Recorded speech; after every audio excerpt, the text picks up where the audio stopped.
Good evening. It's now 5 o'clock, 5 o'clock, and I call the workshop of the Victoria City Council to order. Our workshops are informal, and with that, we will dive right into our agenda.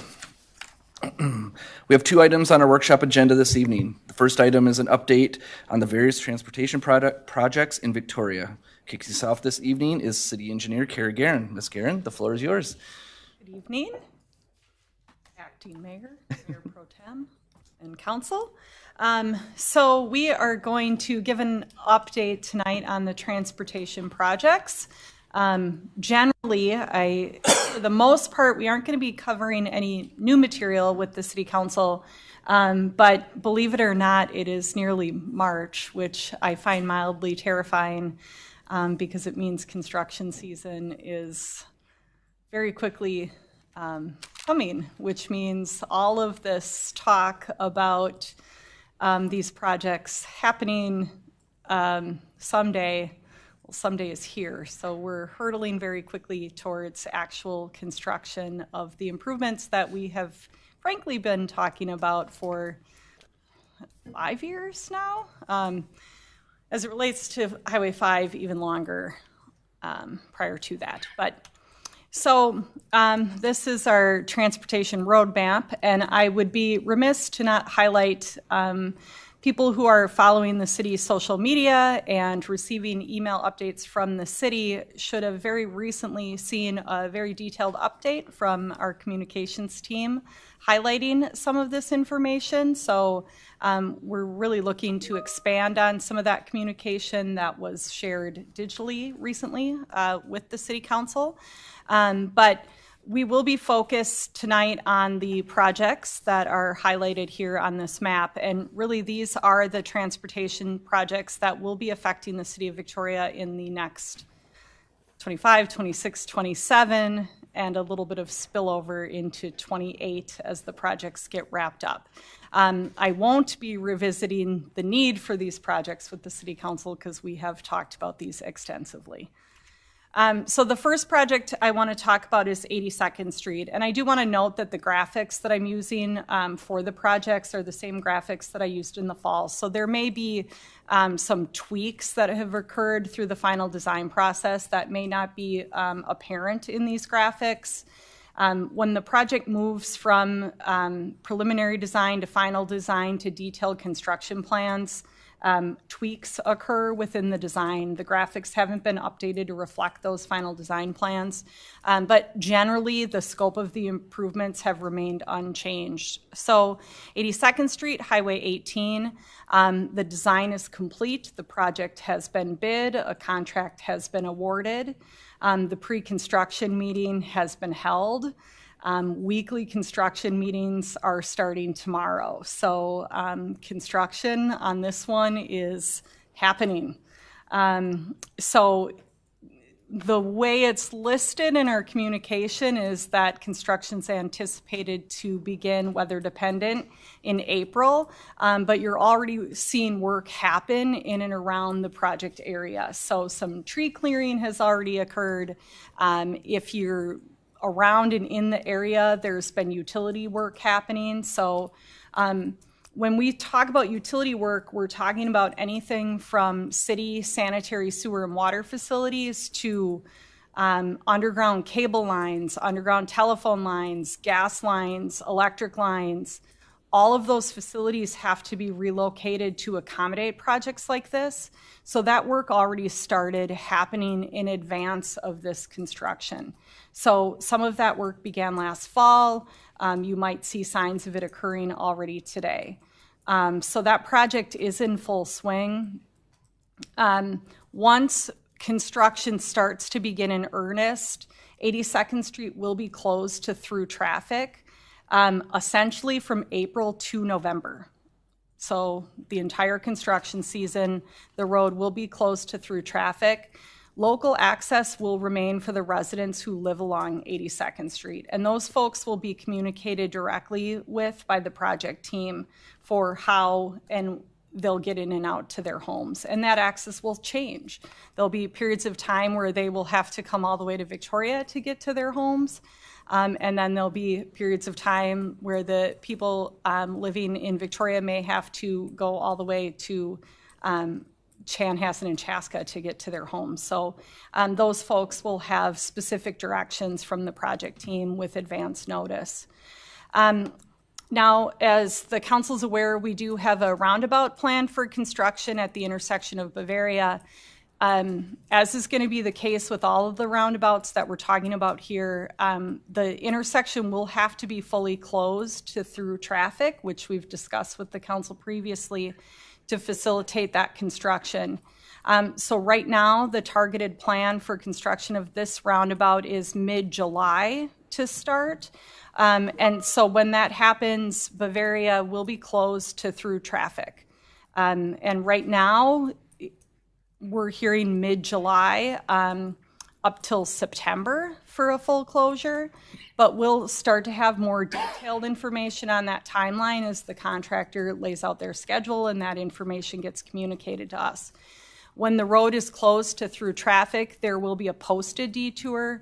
When a county road is closed, detours are posted to county roads. But we would anticipate that we'll see an increase in traffic on roads like Cochia. You can all appreciate that our local residents, while there may be a posted detour that tells the traffic to drive over to County Road 11, we're going to see an uptick in traffic on a road like Cochia because it's obviously parallel to Bavaria.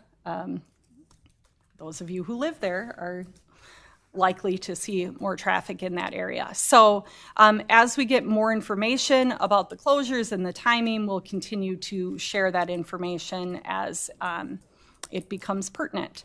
So with those weekly construction meetings, we'll be monitoring them, but as then the construction gets closer to the city of Victoria, then we'll start attending them more regularly.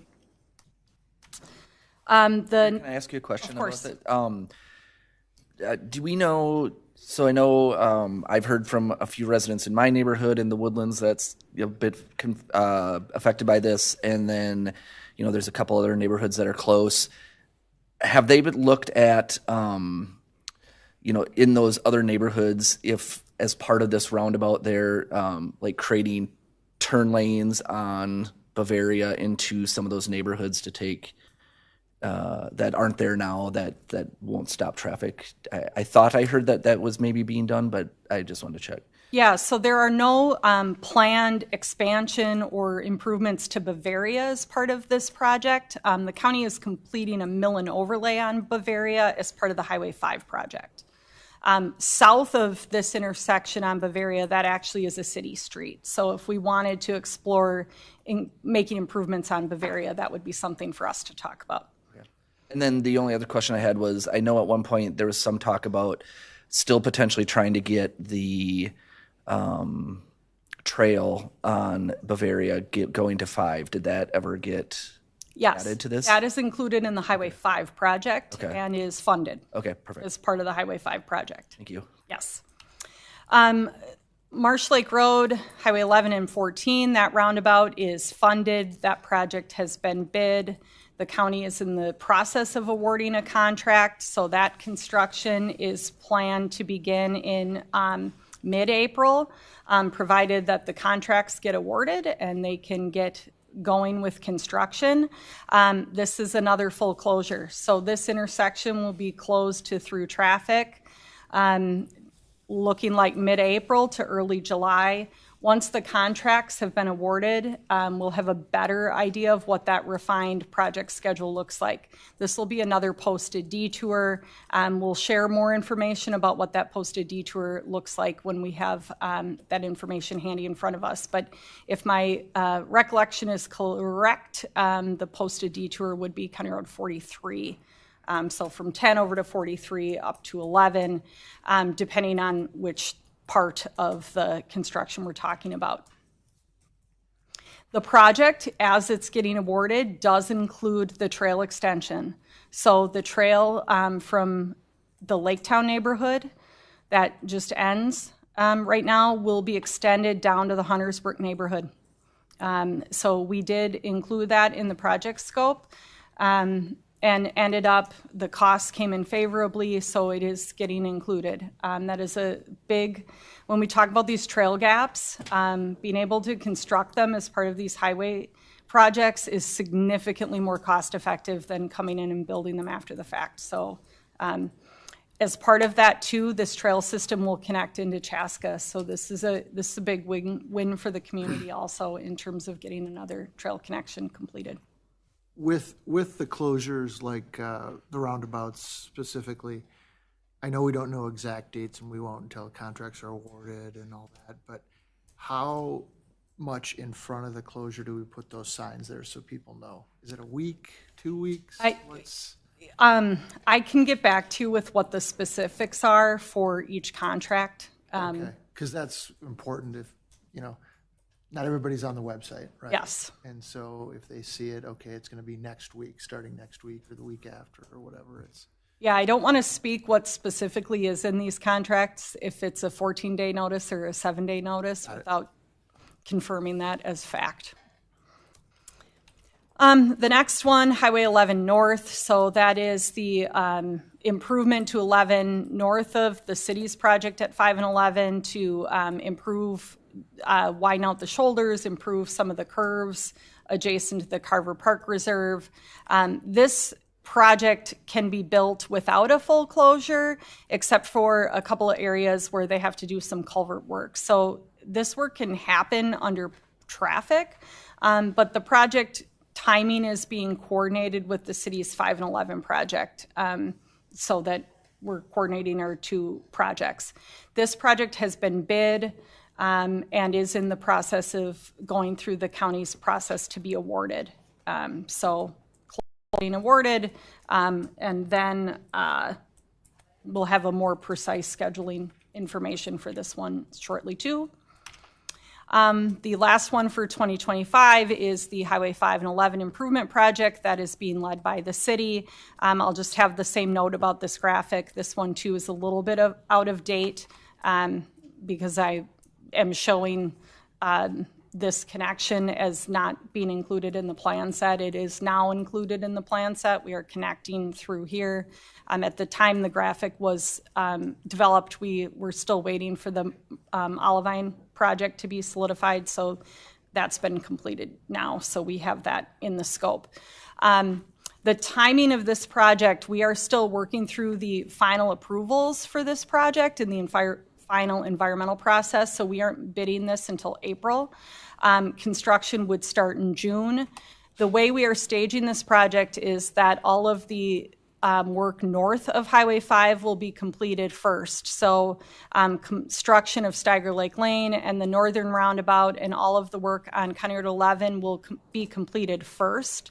And the intent, the way the contract documents are written, is to have that completed by August 1st so that we can have access from the north into downtown before Highway 5 is closed. This project will require full closure of Highway 5 as well to construct the roundabout. If you take a look at that intersection, it is very tight. It's frankly a small miracle in my view that the designers were able to fit that roundabout in there without having to take a business from any one of those corners on that intersection. But it is a tight location with all of those utility replacements that I highlighted.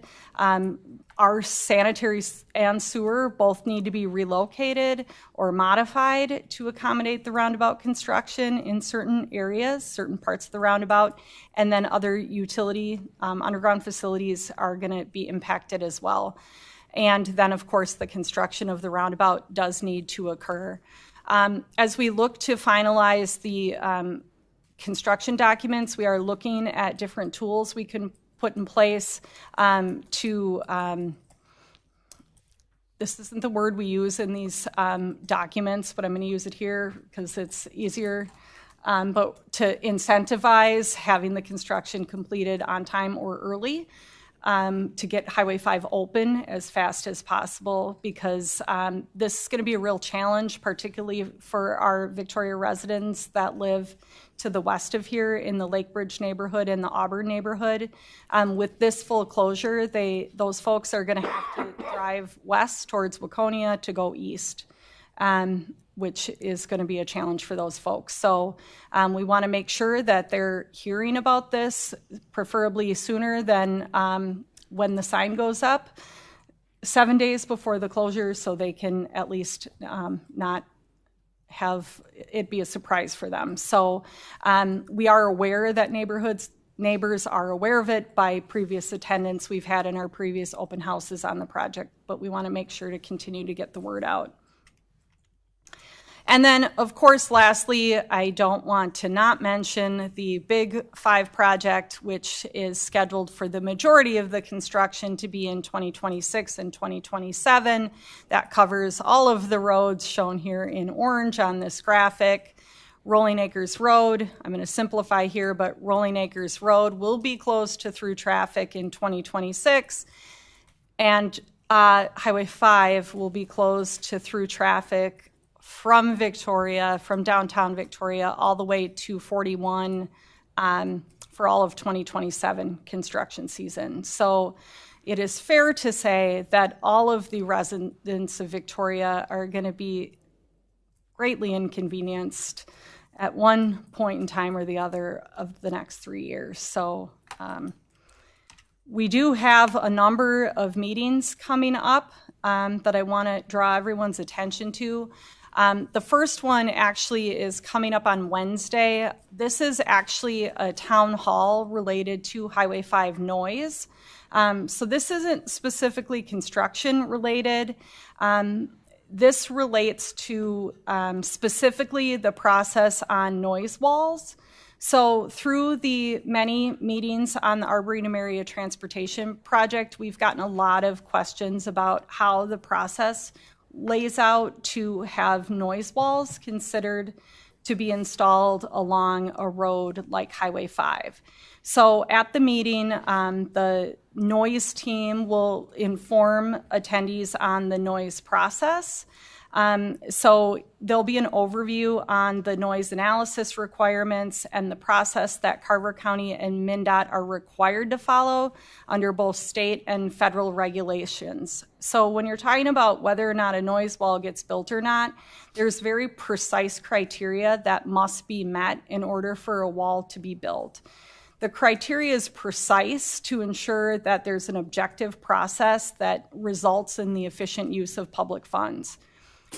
City staff, the city council, the county board, county staff has no influence on the process or on the outcome of whether or not a wall is considered or installed in a particular location. So it is a very specific process with precise criteria that have to be met for one to be considered. So as part of that town hall, the results of that noise study will be shared with the public.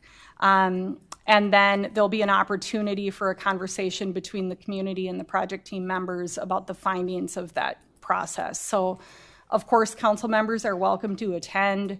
The information from the meeting will be posted to the website and be made available to residents after the meeting. So we'll make sure the council has an opportunity. We'll share that information with the council after the meeting. But certainly if anybody's interested, that's not a process I personally have been through. From a technical perspective, I will be attending the meeting to be able to have an opportunity to hear about it firsthand myself. And because we like to have night meetings, on Thursday night there will be an open house specifically on the 82nd Street project and the 11 and 14 roundabout project. That's going to be at the Lions Pavilion from 4:30 to 6. That's an open house format, so folks can attend at any point they want.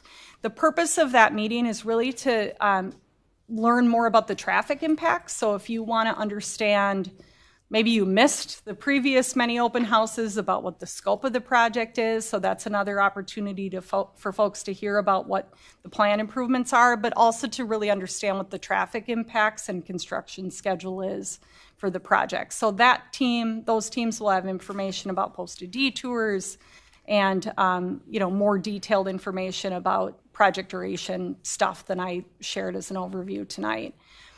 And then for the city's 5 and 11 Downtown West project, that open house has been scheduled for March 27th.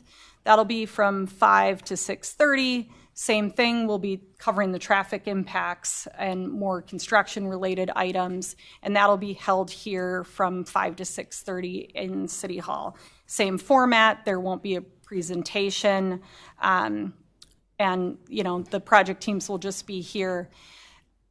At that meeting, though I didn't list it specifically, we did ask the Highway 11 North team to attend that meeting as well. So the project that runs up County Road 11, they'll be in attendance as well if folks want to learn more about what that project entails. So they will be there as well. So again, we have a whole lot of improvements heading our way. Certainly the city will continue to use our social media and our platforms to push out information. The county will continue to do that as well, so we will be sure to share links. I didn't include it here, but the county does have a link to a GIS map where they provide updated information about closures. So what roads are closed I wouldn't call it as real time as like the MnDOT page, but it does have information that will end up pushing out once these closures start to move towards reality. The other thing that's worth noting is that information does get shared with the mapping apps. When you're talking about closures on these major highways, that system can be a little bit quirky. We saw that this past summer when Google was showing Highway 5 closed for the soil boring work when it wasn't yet closed, and so we had to do a bunch of scrambling. It originally was supposed to be closed, and then the closure got delayed a week, so then we had to scramble and figure out how to get a hold of Google to tell them that the road wasn't yet closed, and it's not a perfectly seamless system. So I think, of course, it's going to be a bit bumpy. And what's going to be certainly very important to all of us is to make sure that people remember through all of this that our businesses are open. So our community development director is going to be continuing to work with our businesses, as will our communications team. We will be having all of our events this summer, and we want to make sure that we continue to encourage folks to come downtown. Despite the construction, we will still be open for business everywhere. So with that, I will take any questions I'm ahead, I'm not late. So with the few minutes I have left before you move on to your next item. All right, Council, do you have any questions or discussion? I don't. I was just going to ask, it feels like a while ago, but you've asked us to pay attention to roundabouts, right? And what we want to, being that they're not going to be done till the end of this year, I'm assuming will we be talking more towards the end of the year, thinking for spring of 2026 of whether it's plantings or whatever in these roundabouts, what we want? Sure. So that is a wonderful question, Councilmember Roberts. Actually, we have taken a lot of the feedback that the council did share and have incorporated that particularly into the 5 and 11 roundabout. So it sounds like I need to show you some pretty pictures about what we've been incorporating so you can see what has been reflective of the feedback that the council has provided to date. So we'll be sure to bring that back to show you the direction we're headed. Now, specifically, we've focused that aesthetic component to Highway 5. So the roundabout on Marsh Lake Road and the roundabout on Bavaria, that we are just planning to keep that just low maintenance, grass type finish, because our Public Works Department certainly doesn't have the resources to take care of fancy landscaped roundabouts and our new median on Rolling Acres Road all over the place. So we are, of course, trying to be cost conscious with the community's resources, but we'll be sure to bring that information back for the council. Thank you. Anyone else have any more questions?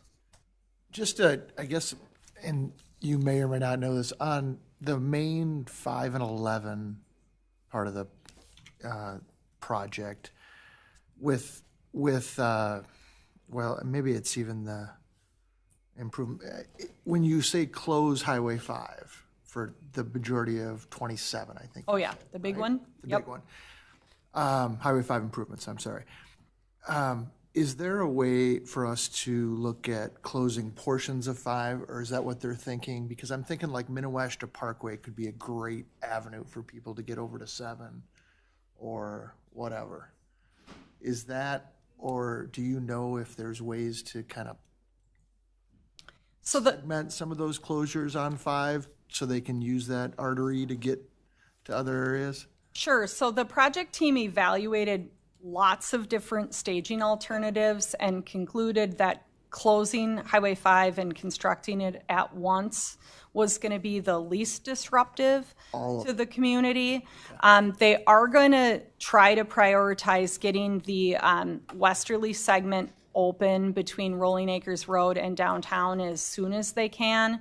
But as you're aware, the widening of 5 through the wetland is going to take the longest duration. Regarding your question to Minnewaska, the Minnewaska residents are greatly opposed to what you just suggested and are very concerned with what you just discussed happening. Because of more traffic on Minnewaska. Correct. They do not want Minnewaska to serve that function, so the city of Chanhassen is working with the project team to come up with what mitigation measures can be implemented on Minnewaska to have that not happen. So they're talking about temporary speed humps, temporary chicanes being implemented on the road. That's why you see the improvements happening to Rolling Acres Road in 2026, and I didn't cover it because it's in Chanhassen, but the improvements on 41 are also happening in 2026. What the team landed on was getting the north-south roads improved first will help the situation. But you can imagine even the intersection like of Rolling Acres Road in 7 is a concern. The intersection of Minnewaska in 7 is a concern. Shorewood is concerned about the added traffic on 7. So the project team is actually analyzing all of those intersections and signal timing to see. So they're even talking about whether we need to make some temporary lane improvements up on 7 and Rolling Acres Road to accommodate that additional traffic. You know, you're talking about 16,000 cars on 5 needing to be rerouted. We haven't mentioned it in a little bit, but the intersection of 5 and 11 South by Dairy Queen, we are going to be making modifications to that signal in 2025 to improve the game of chicken that people have to make to give a dedicated left turn lane. And that's part of the puzzle. We really need to have all of those intersections functioning much greater than they are today to accommodate shifting all of that traffic for such a prolonged period of time. But yeah, there's an entire team of folks that are working, spending a great amount of time trying to figure out what the best staging strategy is to get us all through that. No, and I appreciate that. I do see it from the Minnewaska Parkway residents. I was asked that question by a few people about Minnewaska being an option, so that's why I brought it up. I appreciate that, though. Thank you. Yes. Anyone else? Any other questions from council? All right. Thank you, Ms. Guerin. Thank you. All right. So next we will be conducting our interviews with our Park and Recs Committee, for our Park and Recs Committee. I will also note that while we were also scheduled to conduct interviews for our Senior Advisory Committee, we had one applicant who was unable to attend this evening. Because of this conflict, staff recommended that council waive the interview for Jennifer Spalding, who was this applicant. So is there a consensus from council to waive Jennifer's interview? Yes. I'd be supportive of waiving. All right, great. Need a motion? We do not, just a shake of the head. All right. All right, so now on to our Parks and Rec Committee interviews. Council, we received 3 applications and 1 incumbent. Ms. Terry Cope expressed interest in being reappointed to the Parks and Recreation Committee. Terry was not able to attend this meeting. Additionally, for the public's benefit, all applications were sent to the council prior to our workshop. So it looks like all of our applicants are at the table already. So thank you for taking the time to apply. We really appreciate your interest in serving our community. We are going to kick off this evening by giving each of you 2 minutes to introduce yourselves and share with us a brief overview of why you're looking to get involved with the committee.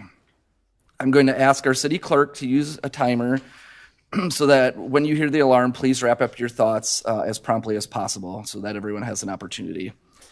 After introductions, the council will ask a couple questions. Each of you will have a chance to answer the question before we move on to the next question. We will rotate who answers first.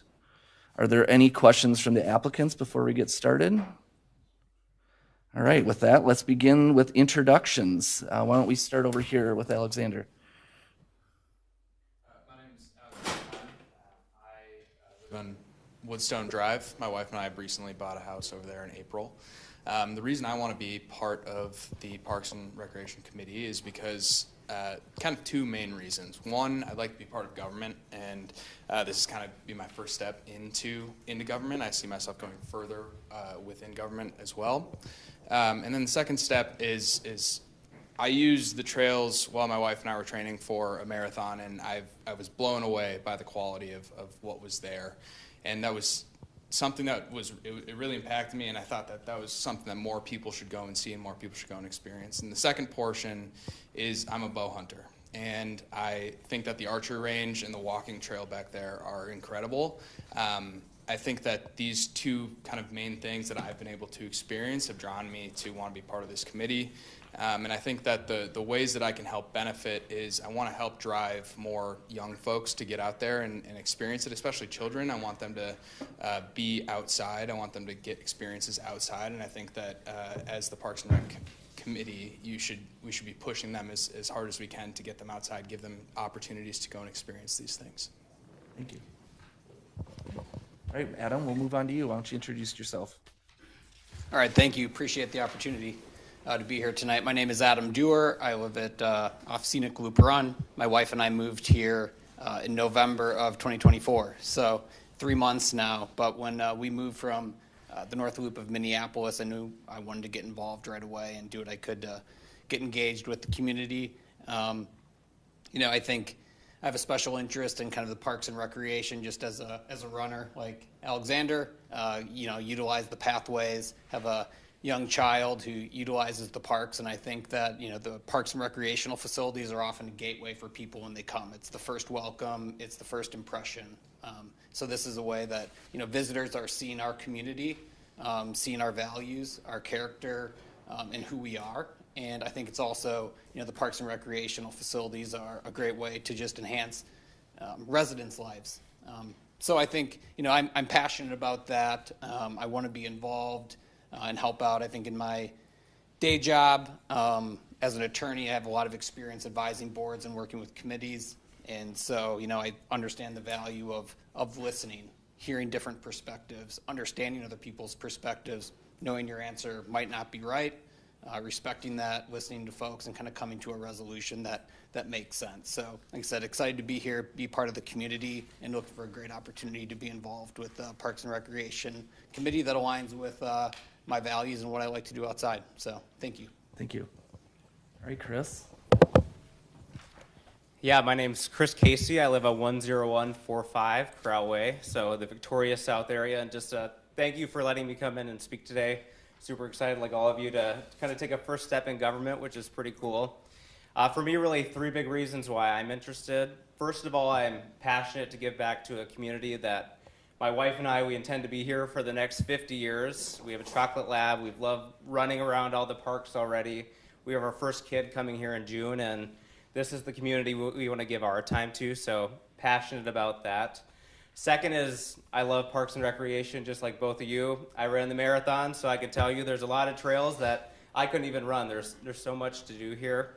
From a road biking side, that's the other kind of passionate part that I'm involved with. And I learned kind of where Victoria Drive needs maybe some more improvements, being in the Victoria South area.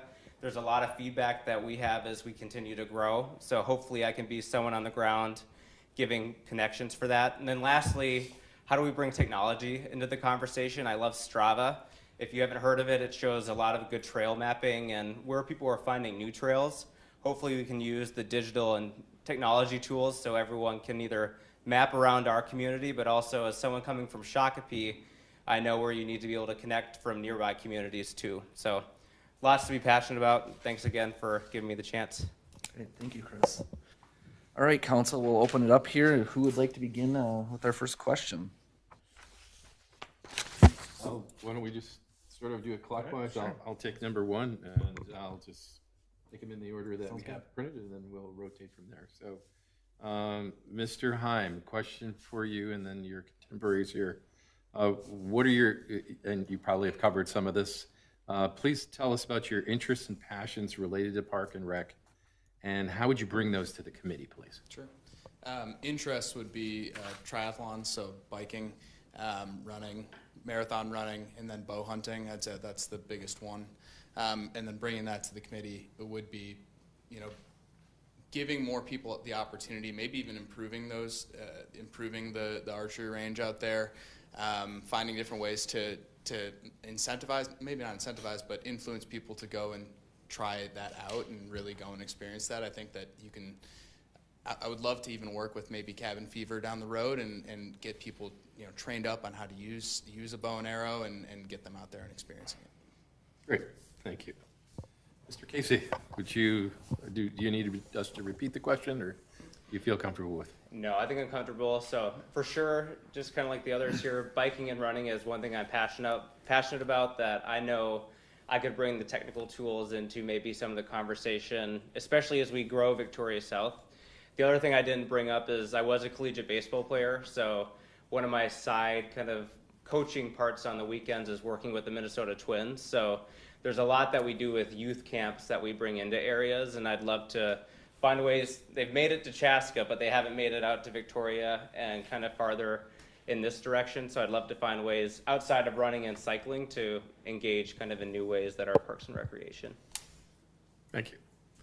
And then lastly, Mr. Dewar, would you like me to repeat the question, or do you feel comfortable? I'm okay, thank you. Yeah, similar to both, right? A runner, a road biker, and that's kind of my interest. I think I found my way out in Victoria in 2017 for the first time training for a marathon, leaving from the Lunds and Hopkins, and made it all the way to the end of the trail. And was like, where am I? And it was the city of Victoria, and always was kind of enamored with it. And then here I am now, 7+ years later in here. So I'm excited about that. But what do I want to do? I think, it's the city of lakes and parks, right? So it's like upholding the name and the motto of the city, keeping what we have, building upon the great park system that we have, the trail system that we have, and looking for ways to improve, listening to the residents and other people in the community and figuring out what do people want, where do they want that, and figuring out how we can utilize resources to repurpose what we have or to find new opportunities to build new development of spaces, whether it's park or trail. I think the Parks and Rec, the trail system, the parks, green spaces, it's connectivity, right? That's literal and figuratively, right? We can take the paths down to downtown into green spaces, but also they are, community centers where people get involved, come together, share ideas, and foster a sense of community. And so I want to do what I can to kind of continue to connect, the new neighborhoods of the South and then, the new development of the West to make sure that this city is connected for folks to reach, by foot, by bike, to come together to utilize, the great downtown area and other parks that we have. So, great, thank you. Well, Adam, you kind of foreshadowed the next question, so why don't you start on this one? What does being the city of lakes and parks mean to you? Well, I think first and foremost, you need to, keep your lakes accessible, and clean. And if you have a city of parks, the same thing, right? You need to provide on what you say you are. And so, there's a number of great parks here. I know there's been a lot of kind of revitalization of certain parks. In my neighborhood, I know there's 5.47 acres or so of a new park to be currently developed. So, I and my wife and my 2.5-year-old are very excited for the development of that new park. But I think it's just living that motto, and it's continuing to look for ways and listening to residents of what do you want? Are we looking for new green spaces in areas? Are we looking for parks for younger kids? And I think it's just creating spaces for people of all ages and abilities to have areas that are accessible to utilize, to come together for community. And I think that's what builds strong community, the opportunity to kind of display through nature, through green, sustainable spaces, our values and beliefs. Thank you. Chris, why don't you go second? Yeah, so I think for me, kind of two parts. One, I was fortunate. I grew up in Eagan, Minnesota, so Lebanon Hills is kind of similar to Carver, so I've grown up with having access to trails my whole life, and I think it's super important from a park side just to get outside, like you were saying too, Adam. Like it's how you connect with your community, so that's one aspect. The other is I moved from Eagan to Minneapolis, and right off of Lake Harriet, there's just, you don't realize how much lakes are a way of either just getting people involved to go out for a walk, whether it's grabbing a cup of coffee at Ruby's and finding ways to connect and find new places, or when you have a diverse set of parks where not everything's the same in a lot of neighborhoods. It's a really fortunate spot to be here in Victoria, where there are a lot of empty park spaces that you can make each spot unique so people can hit different spots of Victoria. So I think it's just such a good way to engage with the community, and if you don't have a good parks backbone, lakes, trails, it can be hard to really connect as a broader community. Thank you. Alexander, do you need me to repeat the question, or? Okay. For me, it means giving people the opportunity to be outside and it's not really just about getting exercise for me, but it's about getting away from what our lives have become, which is constantly behind a screen, and that is life out there. And so that's what that means to me, is that you have all these opportunities to go and experience the nature and the life that is real life outside. Thank you. All right. Next question, and we'll start with Chris. What crystal ball? What is your ideal park space, open recreation type space? Looking, take apart everything else, but what is it for you? What is your ideal spot?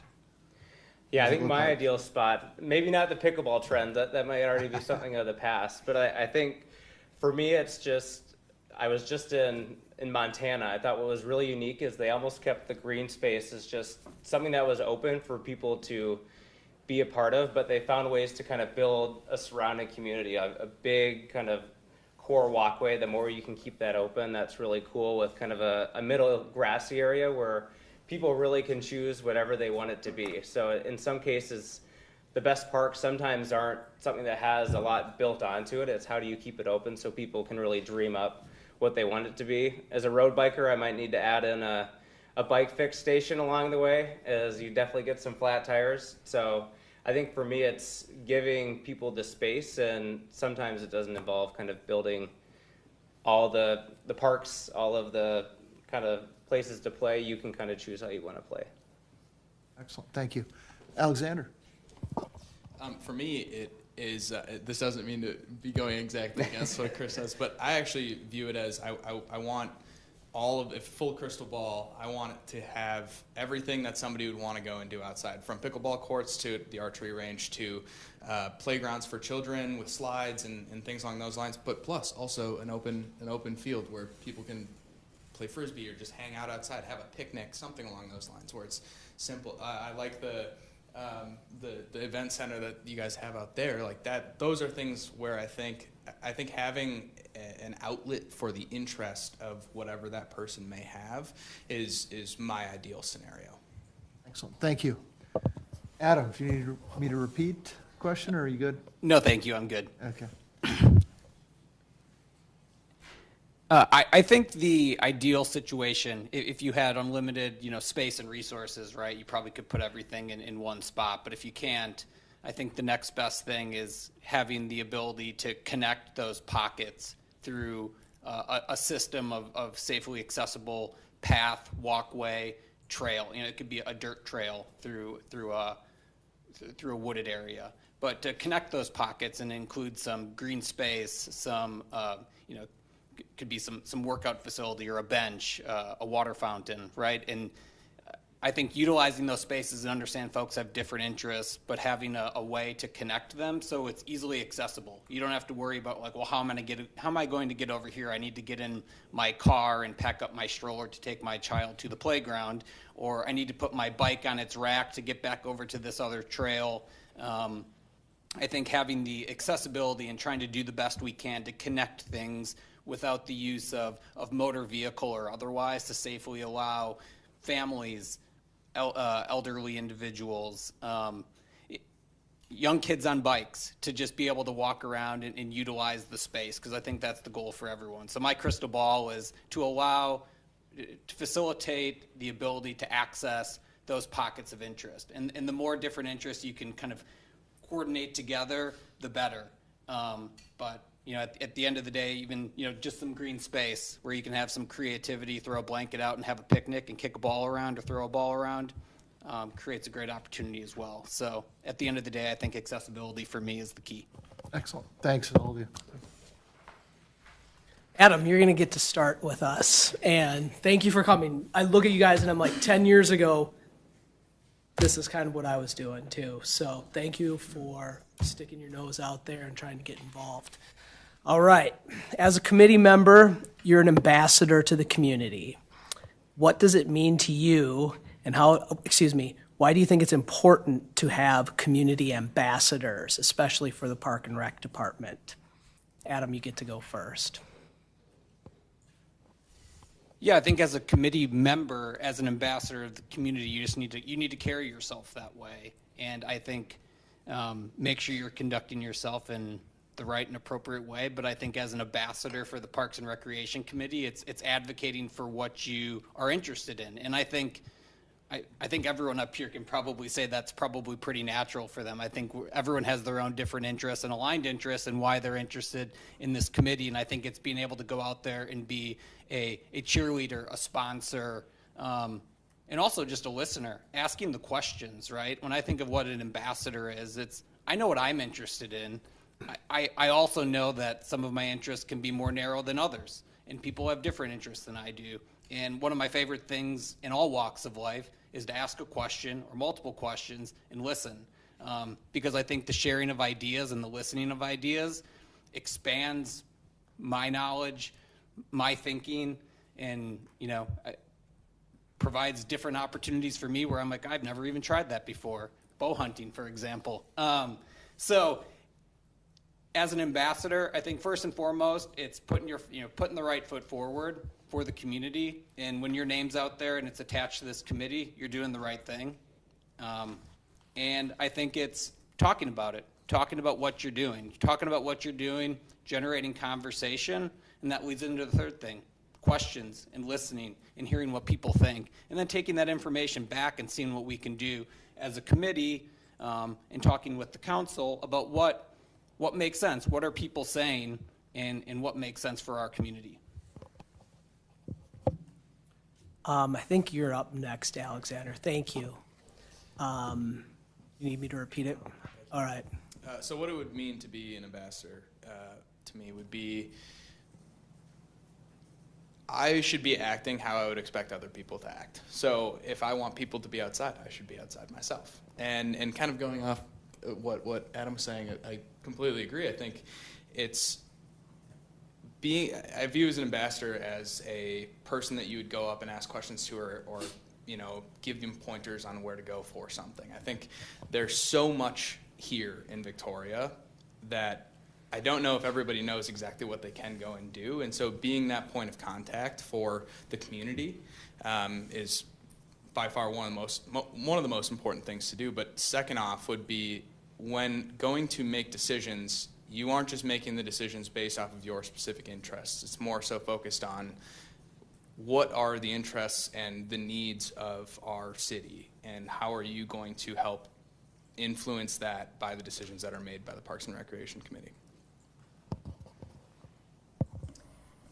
Yeah, and for sure I'd echo like both of what you were saying, and maybe one thing I'd add that's different is like moving into the community, there's really not an inventory to figure out how do you work your way around Victoria. I know our builder that we use said, here's a park, it's in your neighborhood, enjoy the park.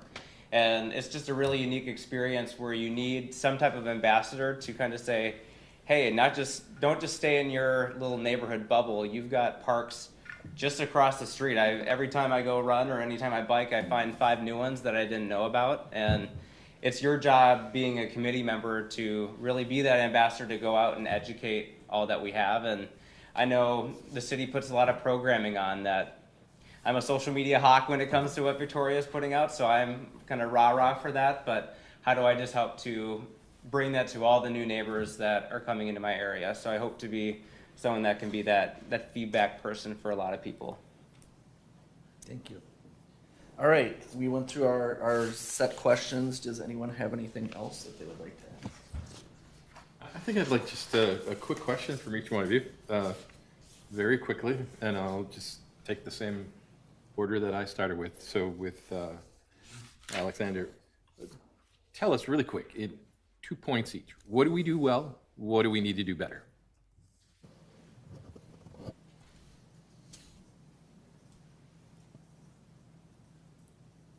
I think the maintenance of the parks and the recreation areas are done very well.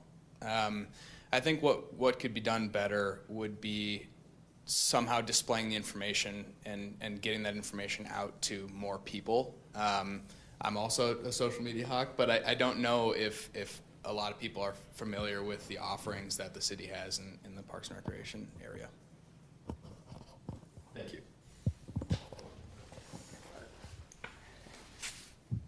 Chris, what do we do well, and what do we need to do better? Yeah, what you do well, everything here is beautiful and it's expansive, which we're really lucky about. I think what we can do better is, don't want to copy it, but how do we connect everything together so you can get from point A to point B and not worry about kind of getting stuck?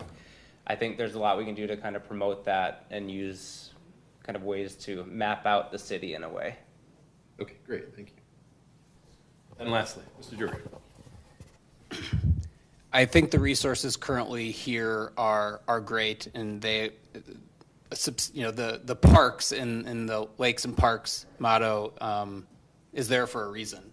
So I think that is done well. I think kind of with what Alexander and Chris are saying is like getting that information out there and connecting. I guess I would just take it a step further to say, yeah, we need to make it readily accessible, this information, to people in ways that they're used to consuming, and thinking about what our residents are and how they consume that information. Not everyone consumes information in the same way, and making sure that we're communicating and information to those individuals who are going to utilize it in the way that they will consume it. So whether that's social media, standard mail, email, et cetera, in soliciting that information, I think would be helpful. But I think it's also, from a connectivity standpoint, there's the other side of it. It's connecting people, like I said earlier, with trails from neighborhoods to downtown and otherwise. And I think part of that is leveraging maybe certain public-private partnerships that maybe haven't been utilized before with some of the new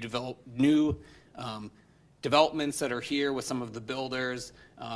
For example, as part of these processes, saying, okay, this is great, we would love to have this park here, but we want you to build it, or you to contribute towards some of this park building. We're happy to manage it, and as part of that whole permitting process, I'm sure that's something that could be worked through and help leverage resources in a way that's efficient for the community and also beneficial to the constituents. Great.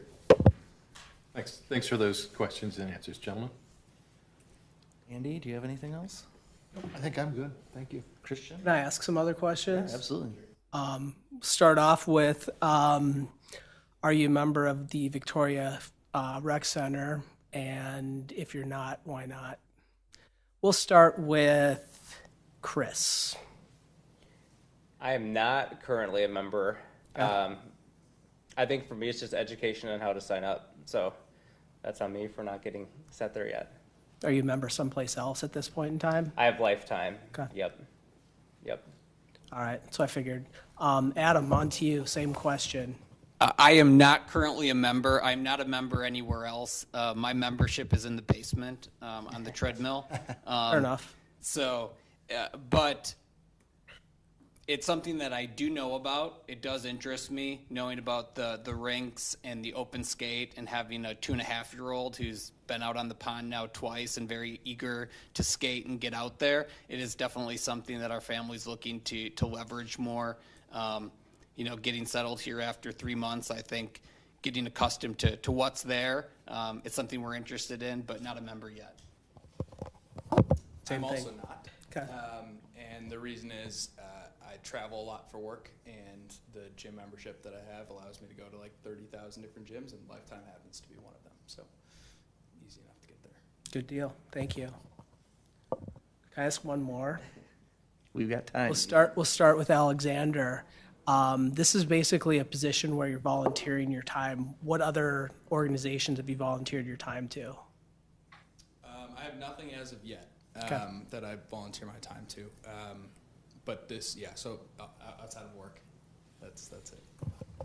Adam. Just to clarify, did you say currently volunteer for, or Yeah, what just have like you? where you've donated time in the past. I've got a golf tournament that I put on with some folks, or I volunteered time for the Twin Cities Marathon as a guy that gives out water. I don't know what they're technically called. They're stuff like that. Yep. No, appreciate the clarification. Prior to moving to Minneapolis, I lived in Denver, Colorado. And when I lived out in Denver, Colorado, I was in the board of directors of the Alzheimer's Association there, which is a cause very close to me and to my family. Moving here and then now starting a family, I haven't been as involved. So I have no kind of other outside volunteer commitments right now. Kind of when we moved here, this was kind of my opportunity to say, okay, I'm ready to get back, get involved. Life's calmed down a little bit, and now The we're in a new 2.5-year-old? community. Hey, it's better than at 1.5, I suppose, right? So we're on the right I trajectory. totally interrupted you. I'm sorry about that. No, that's fair enough. I appreciate it. But no, like I said, I have volunteered in the past with a mentorship program in college for at-risk children. So, when I have the time to commit to it, I guess that's just my personality. When I'm in, I'm in. And I want to make sure that if I commit to something or present myself with the opportunity to have the chance to do something, that I can commit to it 100%. So, this is the opportunity I was looking to seek right now and did not have any other involvements. So, would be fortunate to have the opportunity to serve on the committee. Thanks, Adam. Last but not least, Chris, Yeah. volunteer work. Yeah, so I, in high school, did a lot of work with District 196 community education that was all around helping adults with disabilities. So putting on different programming for anyone ages 18 to 84. So it was a really broad range. Continued to do that through college a little bit and still go back now. So that's one area. The other, like I said, is some work with the Minnesota Twins and baseball communities. So staying involved kind of on the opposite side, working with toddlers all the way up to 16-year-olds. So kind of a range on different things I've done. Excellent. Thank you. Anything more, Christian? I could go on forever, but no. You got to be respectful of people's time. I got one more, if that's all right. You guys have all moved here within, 3 months, 6 months, a year maybe, that type of thing. What one thing brought you to Victoria? What was the main thing that brought you and your family to Victoria? We'll start with Alexander. He's already grabbing his mic there.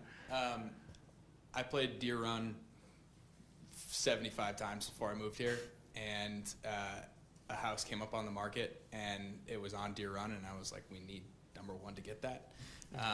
But number two, every time I came out here, I was like, this is what it is. Like, this is I wanted to be away from everything. I've spent my time living in Minneapolis.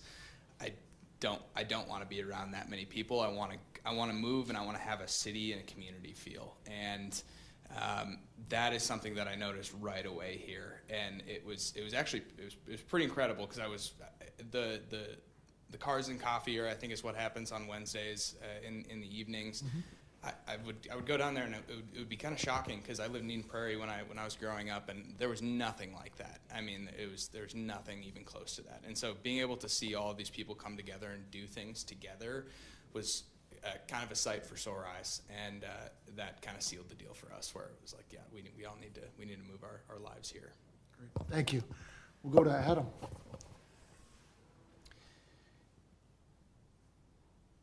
The reason I moved here was just community, and I think I highlighted in 2017 when I ran out here for the first time, was kind of like, what is this place?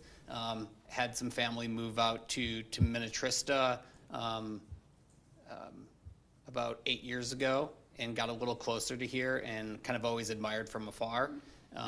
But when we were looking to move away from the city, I knew that I wanted a community that we could be involved in, and one that was about this size. I even look back to like my college experience of looking at big universities, and I ended up going to a small liberal arts college, and part of that was the opportunity to be involved and contribute and be impactful and get to know people within your community. You know, it all works both ways. When you're in a smaller community, the light shines that much brighter, and everyone knows you, so they know what you're doing, and that's a good thing. And it's the opportunity to raise a family here where you have neighbors with other children and people looking out for the other kids in the neighborhood. We came out to the pool in our neighborhood over the summer before we moved in, and it exemplified that. And it was kind of one of the dads was talking about how it's great because he's got, 5 or 6 kids running through his pantry earlier that day, and how all the neighbors just kind of look after all the kids. And it was kind of like, all right, this is the environment that I want to be in, and kind of solidified that decision of being somewhere where people, you'll see people, you'll recognize people, and they'll recognize you. And that's a great thing. Thank you. Chris? Yeah, I went to college in Northfield, Minnesota with my wife. So one of our favorite things we were looking is, we were in Shakopee. It's really kind of hard for us. We were to find a small town, and for us, it's a small town, but it's connected to a lot of bigger communities. So we love that we can just walk downtown, bike downtown. We can go to lunch or get coffee. It's a beautiful place. Like I said, we have a chocolate lab, so she's got to run, and there's a lot of really nice parklands here that we were just attracted to. So it was for us an easy decision to move to Victoria just for everything that's here. Great. Thank you all. Thanks. So I just have one last question. So I like to refer to Parks and Rec as the fun committee, right? Because it's not just houses and stuff, right? It's parks and the fun stuff. But sometimes, right, like we don't have a unlimited budget, right? Like we don't get that, best case scenario and can build everything. So how comfortable are you making decisions that may be unfavorable, right? People might want a pool or more trails, right? But it might not be economically feasible in that area, right? So how comfortable are you being that ambassador, explaining to people, yeah, we would love to do this, but, these are the reasons why. So we'll start with Adam, I guess, on this one. Yeah, I think when going back to just the term ambassador, right, it's buy-in. You're part of the committee, right, and you stand by the committee, and I think it's about messaging, right? Not every decision, most decisions aren't easy, right? And when you have information that may not be favorable, just like any bad information, the best way is just deliver it right away and deliver it succinctly and clearly, and communicate timely, right? I think at the end of the day, so often when bad things happen or issues happen, I work in the utility space, so there's occasionally outages and things like that. It's having, prompt communication and accurate communication, right? And so decisions aren't always going to be make everyone happy. So I think the most important thing is standing behind the committee's decision as a group, not going out on your own and suggesting what you would have done or how you would have done it, but standing behind that and having taking responsibility and ownership for that decision and the decision of the committee and communicating clearly why it was done, because I think that's just as important as the decision. Thank you. Chris? Yeah, I did student government in college, so we had a $500,000 budget for all student activities for the whole year. So it wasn't for us a huge budget. So I was always getting students coming up to me, why didn't you make that enhancement to that dorm, or why don't we have this on our campus now? So I think you have to really be comfortable making that hard decision and just kind of be transparent on why. Like, get your feedback, make the decision to just really be a good communicator, and that's just something that you have to grow in as you get into these roles. So definitely comfortable with it. Thank you. Alexander. Yeah, also very comfortable with it. I am a management consultant, and so the majority of my job is making unfavorable decisions for people. And things that I've taken away from that are true transparency. So if you didn't make a decision here, what did that time or money end up going towards? Why did you select that? What is it going to do for me that's going to make, because maybe, they wanted option A, but we ended up going with option B. Maybe they don't know how good option B is going to be for them. And so showing them that transparency and communicating that effectively is how you get around those, and definitely something that I've learned through my career. Great. Thank you all. All right. Anyone else with any last questions?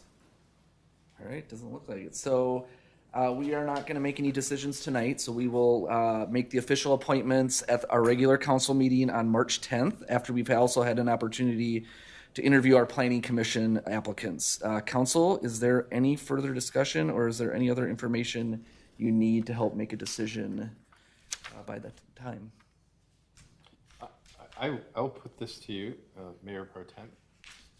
We are blessed in Victoria. I mean, we have 3 people here that just have come and said they've embodied everything that Victoria means, and we've all sat in those chairs at one point in time in our, if you want to call it, career here at the city. So we understand, like, the commitment that it takes. We understand wanting to serve your community. We definitely appreciate willingness to step in the breach. We do have a candidate that is also an incumbent. I think that it would be beneficial, from my view, to have Ms. Cope be interviewed by us as well, and then be able to bring her question and answer session into our decision-making process as to who we'd like to appoint for these 2 positions. Ms. Hardy? Thank you. Acting Mayor, members of the council, Councilmember Ivansky, excellent question. So should the council decide to direct staff to do that, we would be happy to contact Ms. Cope. She had a prior engagement tonight, so was not able to attend. But our city clerk did have some conversations with her, letting her know that there were going to be planning commission interviews on the 10th, and should council want to interview her, that opportunity could be provided for her during the planning commission interviews. Of course, would be separate. You would go through the same questions here, but we would set aside time to do that on March 10th, should you decide to do that. I think it's an excellent idea. So unless there's disagreement with anyone on the council. I think it's fair. Yeah. So, Ms. Hardy, can we have that done? We will do that. Thank you. Anything else, Councilmember Ivansky? No, thank you very much. I've concluded. All right. To all of our applicants, thank you very much for applying. Again, we always have a great stable of residents that are willing to give their time and efforts to making Victoria as great as it is. So again, we'll be making our appointments during the regular council meeting on March 10th. And with that, there are no more agenda items to come before this evening. So may I have a motion to adjourn? Motion to adjourn? Second? All in favor? Aye. Opposed? Motion carries. We are adjourned.